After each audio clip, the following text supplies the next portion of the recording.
Традиционный суд биев.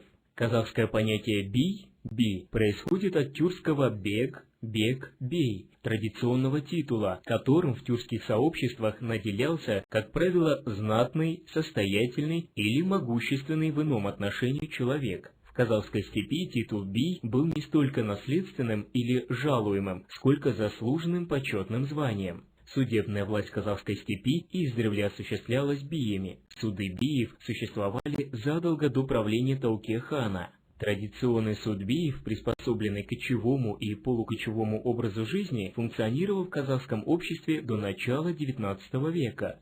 В функции суда биев входило разбирательство уголовных, имущественных, внутрисемейных правонарушений и преступлений. Вплоть до середины XIX века все споры у казахов разрешались биями. Основными требованиями к таким людям были доскональное знание норм обычного права, обладание ораторским талантом и честность. Жалобы на несправедливое решение биев встречались редко. Если приговор был вынесен несправедливо, бий мог потерять свою репутацию и постоянный источник дохода. В кочевом обществе существовала следующая система наказаний: высылка, аеб, кун, дуре и казнь. Смертная казнь у казахов применялась только в исключительных случаях.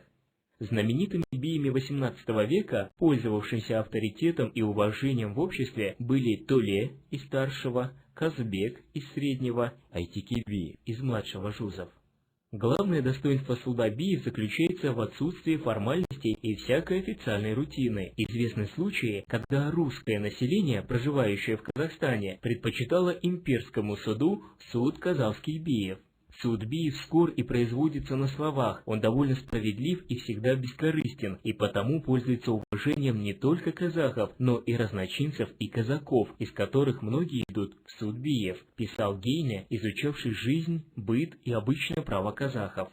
Очень часто суд биев рассматривал дела, связанные с барымтой, захватом чужого скота, чужой собственности за неуплаченный долг.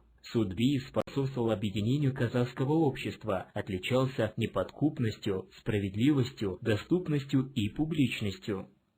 Суд, ориентированный на примирение сторон и полное возмещение причиненного правонарушителям ущерба, пользовался огромным уважением степняков.